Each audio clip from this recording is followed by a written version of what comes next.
Why don't you just disappear? My stepdaughter sneered. Her mother chimed in. We'd be better off without you. I stayed silent, packed my bags, and left. This morning, I woke up to 13 missed calls.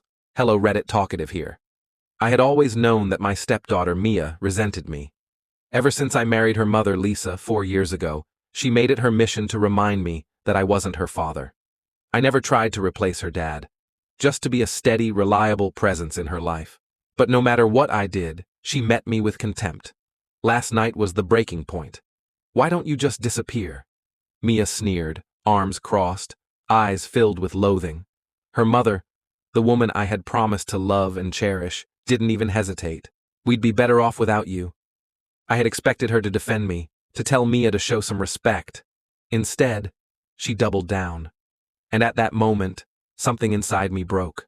The years of biting my tongue, of trying to win over a girl who never wanted me there, of excusing Lisa's lack of support, it all came crashing down. I didn't argue. I didn't demand an explanation. I simply walked to the bedroom, grabbed my suitcase, and started packing. No one stopped me. Lisa didn't cry. Mia didn't look guilty. They simply watched as I gathered my things, as if this were nothing more than a mild inconvenience. When I shut the door behind me, I didn't look back. That night, I checked into a motel on the other side of town, turned off my phone, and let the silence swallow me. I slept better than I had in years. This morning, my phone buzzed violently when I turned it back on. 13 missed calls, all from Lisa. My stomach tightened. Lisa never called me that many times. I debated ignoring her, but something nagged at me. Against my better judgment, I called her back. She answered on the first ring. "Oh my God, you're okay," she breathed. "What's going on?" I asked, wariness creeping into my voice. There was a pause before she whispered, "Mia's missing." I sat up straighter. "What do you mean, missing? She didn't come home last night.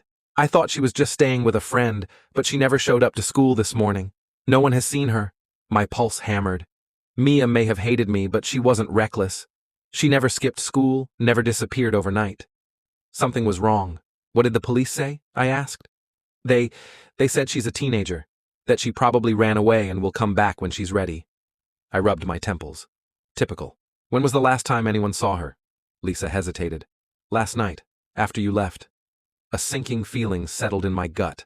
"I'm coming over." I didn't owe them anything. They had made it clear I wasn't wanted. But this was Mia. No matter how she felt about me, I had cared about her. And I couldn't just stand by and do nothing. When I pulled up to the house, Lisa looked terrible. Her usual pristine appearance was replaced by dark circles and shaking hands. "I don't know where she could be," she whispered. "She's never done anything like this." I nodded, already thinking. Mia had always kept to herself, but there was one place I knew she went when she needed to be alone. "The old train station," I said suddenly. Lisa frowned. "What?" "She told me once she likes going there when she wants to think. It's abandoned, quiet." Without waiting for her response, I turned and headed for my car. Lisa scrambled after me. "I'm coming." We drove in silence, both too on edge to speak. When we arrived, the station was exactly as I remembered, dusty, forgotten, and eerily still. And then I saw her. Mia was huddled on the ground near the rusted tracks, hugging her knees. Her face was streaked with tears. Relief crashed over me. "Mia!" Lisa cried, running toward her. Mia barely reacted, just looked up with red-rimmed eyes. "I didn't think anyone would come." My chest tightened. Lisa knelt beside her. "Of course we would. What happened?" Mia hesitated, then glanced at me. "After he left, I felt awful. I just wanted to be alone. But then someone started following me. I thought I lost them, but they found me here. They tried to grab me." Lisa's breath hitched. My hands clenched into fists. Mia swallowed hard. "I managed to hide in the old maintenance shed until they left." Lisa wrapped her arms around her, sobbing. I crouched in front of Mia. "Did you see their face?" She shook her head. "It was dark." I exhaled slowly. "We're taking you home. And then we're going to the police." She nodded.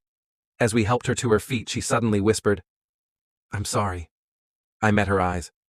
For the first time, there was no hatred. Just a scared, vulnerable girl. Lisa turned to me, her expression unreadable.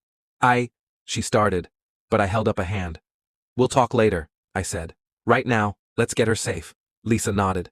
As we walked back to the car, I knew things would never be the same. But for the first time, I didn't regret leaving. I only regretted not doing it sooner.